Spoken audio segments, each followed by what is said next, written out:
Hello दोस्तों, स्वागत है आपका हमारे YouTube चैनल वंचित वॉइस के अंदर। वीडियो में आगे बढ़ने से पहले मैं नए दोस्तों से कहूँगा कि हमारे YouTube चैनल को सब्सक्राइब जरूर कर ले और साथ में जो बेल का जो आइकॉन दिया गया है उसको भी दबा दें ताकि आने वाली वीडियो का नोटिफिकेशन आपको मिलता रहे और आप हमारी नई नई वीडियोज़ जो हम डालते रहते हैं उससे अपडेट होते रहें। जैसा कि आप सभी जानते हैं कि बिहार के अंदर इलेक्शन का माहौल गर्मा चुका है और बिहार के अंदर अगर अभी इलेक्शन होते हैं और जनता अभी वोटिंग अगर करती है तो कोसी विभाग के अंदर, जी हाँ दोस्तों, बिहार के अंदर 9 विभाग हैं, उसके अलग अलग विभागों के हमने एग्जिट पोल बनाए हैं। कोसी विभाग के अंदर अगर बात की जाए, अगर अभी वोटिंग होती है तो जनता किसके साथ दिखाई दे रही है, इसके बारे में हम आपको इस वीडियो के अंत बताएंगे। तो दोस्तों वीडियो को आखिर तक जरूर देखें और एक बात याद रखें, अगर आप पत्रकार बनना चाहते हैं या आपके पास कुछ ऐसी खबरें हैं जो आपको लगता है कि दुनिया को बतानी चाहिए तो आप उसकी वीडियो शूट करें और हमें भेज सकते हैं। मैं आपको बता दूं कि बिहार के अंदर सबसे ज़्यादा पॉलिटिकल नज़रें अगर अभी किसी के ऊपर टिकी है तो वो है ऑल इंडिया मजलिस इत्तेहादुल मुस्लिमीन के ऊपर। और जो कोसी विभाग के अंदर 12 विधानसभा सीटें आती है, उसके ऊपर से ऑल इंडिया मजलिस इत्तेहादुल मुस्लिमीन कितने सीटों के ऊपर अगर अपना प्रत्याशी उतारती है तो कितने सीटों के ऊपर वो जीत दर्ज कर सकती है। फिलहाल मैं आपको बता दूं कि अगर अभी देखा जाए तो ऑल इंडिया मजलिस इत्तेहादुल मुस्लिमीन बिहार के अंदर अच्छे हालात में दिखाई दे रही है। उसको बताया ये भी जा रहा है बड़े बड़े पॉलिटिकल तज्ञों द्वारा कि इस बार बिहार के अंदर बड़ा उलटफेर ऑल इंडिया मजलिस इत्तेहादुल मुस्लिमीन करेंगी। लेकिन इन 12 सीटों के ऊपर मैं आपको बता दूं कि ऑल इंडिया मजलिस इत्तेहादुल मुस्लिमीन पूरी की पूरी सीटों के ऊपर कब्जा नहीं कर पा रही है। ये बात सही है क्योंकि यहाँ पर मैं आपको बता दूं कोसी के अंदर 3 जिला पड़ता है। बिहार का कोसी सीट जो सीमांचल के एरिया से लगकर आता है। वैसे यहाँ पर जो तो पिछले विधानसभा जो माफ की जो लोकसभा जब हुई थी 2014 के अंदर, 2008 के अंदर, तो किशनगंज भी इसके अंदर कोसी के अंदर ही था। लेकिन अब जो है तो किशनगंज को सीमांचल के अंदर डाल दिया गया है और इन 12 सीटों का विधानसभा के इसके ऊपर हम आपको एग्जिट पोल बताएंगे।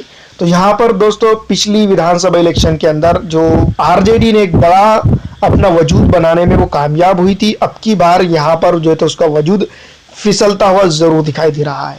और उसी के साथ साथ आरजेडी जो एक वक्त में बिहार के पॉलिटिक्स में जो है तो आरजेडी के साथ थी, उसका भी वर्चस्व गिरता हुआ दिखाई दे रहा है। बात रहेगी भारतीय जनता पार्टी की, तो भारतीय जनता पार्टी को वोट शेयर यहाँ पर बढ़ता हुआ जरूर दिखाई देगा, लेकिन वो जीत दर्ज करने में यहाँ पर बहुत सारी जगहों पर वो नाकाम रहेंगी।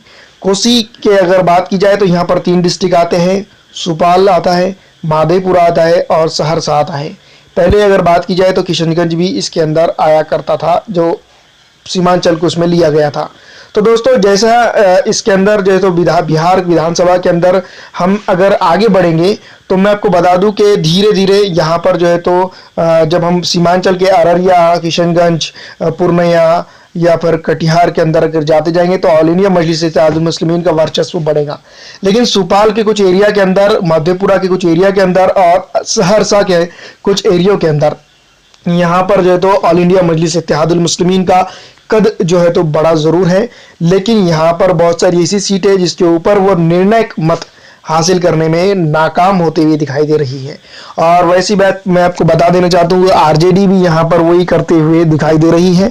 और जैसे सीमांचल के अंदर कांग्रेस जो है तो ऑल इंडिया मजलिस इत्तेहादुल मुस्लिमीन का जो है तो गेम बिगाड़ते हुए दिखाई दे रही थी, यहाँ पर भी जो तो आरजेडी जो तो एमआईएम का गेम बिगाड़ते हुए दिखाई दे रही है। सुपाल की अगर बात की जाए तो सुपाल जिला के अंदर निर्मली विधानसभा की अगर अभी फिलहाल का अगर एग्जिट पोल की अगर बात करें तो यहाँ पर मैं आपको बता दूं कि त्रिकोणीय मुकाबला होता हुआ दिखाई दे रहा है।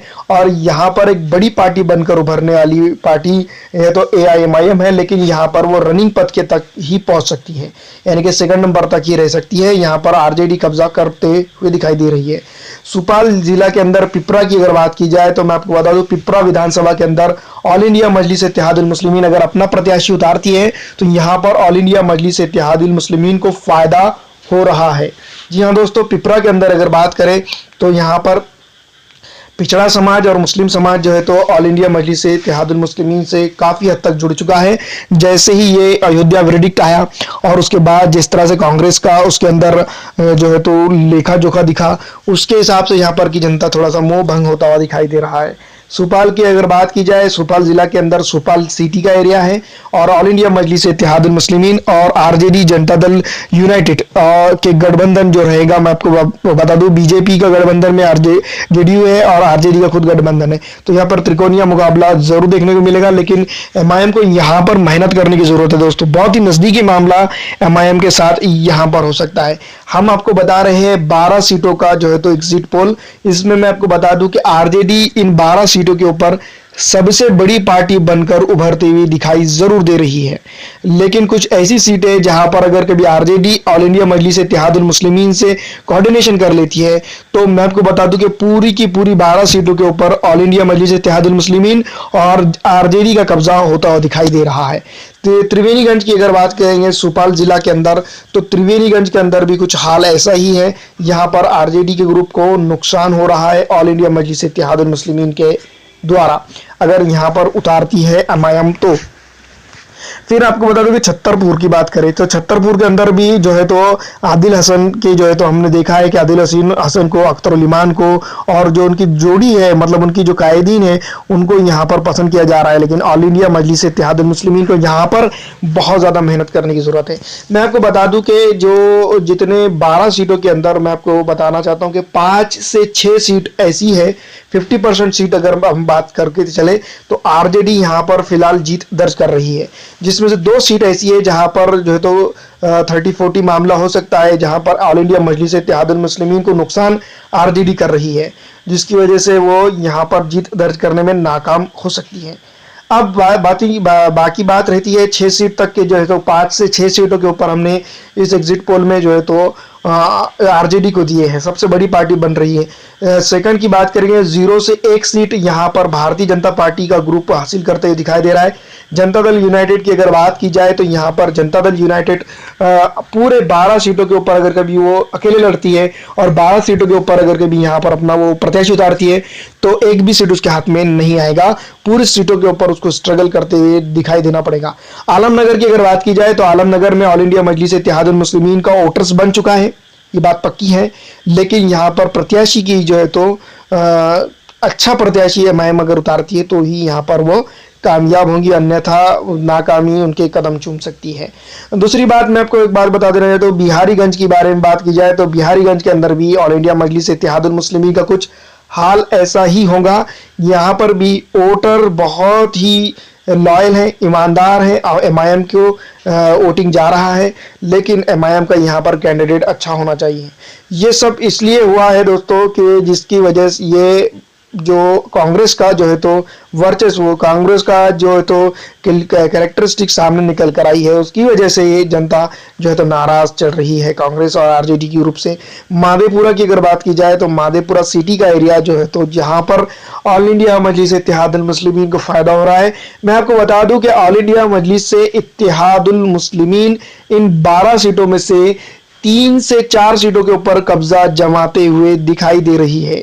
जी हाँ दोस्तों, 3 से 4 सीटों के ऊपर यहाँ पर जो है तो ऑल इंडिया मजलिस इत्तेहादुल मुस्लिमीन कब्जा बनाते हुए दिखाई दे रही है, जिसमें से माधेपुरा है एक सीट है, आलमनगर एक सीट है और मैं आपको बता दूं कि सुपाल एक सीट है, और सरसा के अंदर जो है तो सिटी का एरिया जो है वहां पर ऑल इंडिया मजलिस इत्तेहादुल मुस्लिमीन की मैं आपको बता दूं कि वर्चस्व बढ़ रहा है, लेकिन ऑल इंडिया मजलिस इत्तेहादुल मुस्लिमीन को वहां पर मेहनत की दरकार है। तो इस तरह से ये 3 जो सीट है यहाँ पर मैं आपको बता दे रहा हूँ कि ये बहुत ही स्ट्रांग है, यहाँ पर जीत दर्ज करना एमआईएम के लिए आसान है।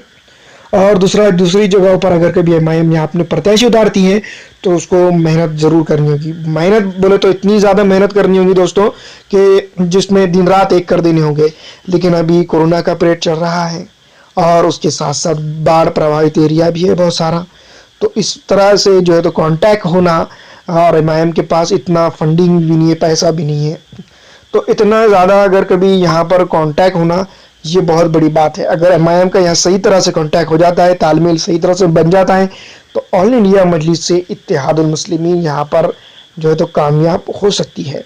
और बाकी बची आरजेडी, जनता दल यूनाइटेड, यहाँ पर बड़ी पार्टियां ज़रूर बन रही हैं। यहाँ पर सेकंड नंबर की बड़ी पार्टी अगर मैं आपको बता दूं कि ऑल इंडिया मजलिस इत्तेहादुल मुस्लिमीन हो रही है। पहले आरजेडी, ऑल इंडिया मजलिस इत्तेहादुल मुस्लिमीन, जेडीयू और बीजेपी यहाँ पर जो है तो 0 से 1 सीट के ऊपर आ रही है। जनता दल यूनाइटेड 2 सीटों के करीब करीब कब्जा कर रही। तो दोस्तों ये तो थी बिहार के कोसी विभाग की एग्जिट पोल। उम्मीद करता हूँ कि आपको ये अच्छी लगी हो।